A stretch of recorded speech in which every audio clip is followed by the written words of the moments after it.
tu vas divorcer. Et accessoirement, tu vas te raser les cheveux. Mais là n'est pas la question.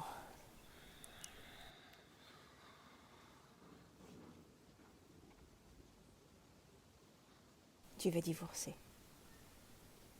Ta vie va radicalement changer.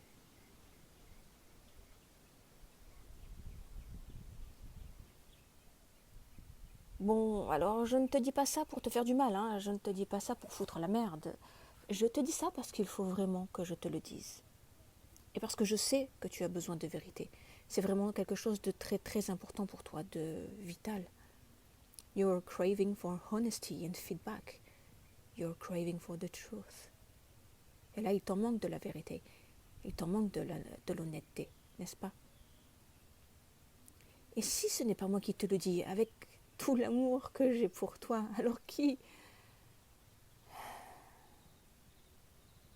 Alors je te le dis, tu vas divorcer. Mais tu le sais déjà, n'est-ce pas? Allez, fais pas ton autiste, tu sais très bien de quoi je parle. Les signes sont là depuis tellement longtemps. Et ce n'est pas parce que tu refuses de les voir qu'ils ne sont pas là. Genre, non, non, non, je ne veux pas voir les signes. Allez, arrête tes conneries. Quand tu repousses quelque chose, c'est qu'il y a quelque chose à repousser. Je te laisse. Et ça me fait mal de te voir dans cette situation-là. Ça me fait mal de te voir aveugle. Ça me fait mal de te voir dans le déni, en fait. C'est ça, c'est du déni. Toi qui as tant besoin de vérité, tu refuses de voir la vérité sous prétexte que ça fait mal. C'est con. Mais tu préférerais pas le savoir et prendre les devants plutôt que ça te tombe dessus comme ça et paf, et puis voilà? Bien sûr que si. Être actif plutôt que victime. Être proactif même, plutôt que subir les choses. Ça te plaît ça, hein? Et c'est pas une question de contrôle, c'est une question de savoir où tu mets les pieds. C'est une question de savoir où tu en es.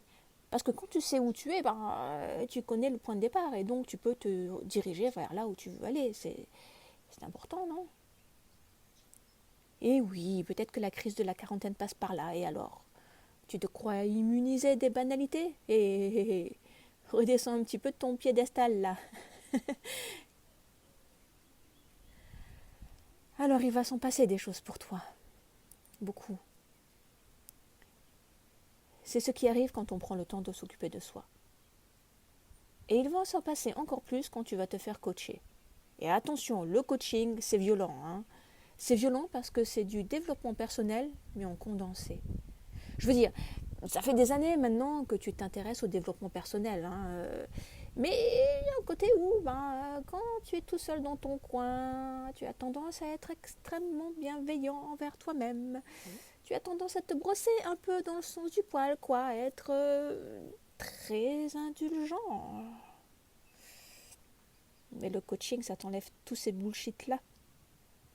Le coaching, ça te met en face de ta vérité. Tu te la prends en pleine tronche. Et tu as besoin de ça, n'est-ce pas? Non pas que tu sois maso, hein, mais... mais tu as besoin de savoir où tu en es. Alors je ne te raconte pas tous les changements qu'il va y avoir, parce que les surprises, c'est bien aussi. Et parce que mine de rien, tu as ton libre arbitre. Il va se passer des choses merveilleuses. Quand on se débarrasse des choses qui nous empêchent, des choses qui nous bloquent, des choses qui nous retiennent, même si on les aime énormément, eh bien, ça soulage, ça libère. Ah, la liberté. En route, tu vas apprendre une grande leçon. Tu n'as pas besoin d'être quelqu'un d'extraordinaire pour avoir une vie exceptionnelle. Des personnes bien banales peuvent changer le monde. Regarde Sam. Regarde tous tes héros, toutes les personnes que tu admires. Qu'ont-elles de plus que toi, si ce n'est qu'elles le font? Quand on fait les choses se font. Je te laisse encore. Ouais. Et certes, ça en passe par laisser des bouts derrière soi. Ouais. Des bouts, des gens, des choses, du confort, des croyances, des pensées. Ouais. tout ça derrière. Passage obligé, ma grande. La beauté et le bonheur ont un prix. Alors vas-y, fais, bouge ton putain de cul, va te friter à tes peurs. Ça va même devenir ta grande spécialité, la peur. Si, je t'assure, tu vas devenir la spécialiste de la peur. Qui l'eût cru? Et puis élimine, fais le vide. Ne garde que l'important, l'essentiel. Minimaliste jusqu'au bout. Minimalisme mental. Et tu verras que tu réussiras à concrétiser tes rêves. Ouais, ces rêves-là, ceux les plus fous. Même faire le tour du monde, c'est dire. Tu vas divorcer. Mais ce n'est pas grave. Ta vie sera belle. Tu seras heureuse.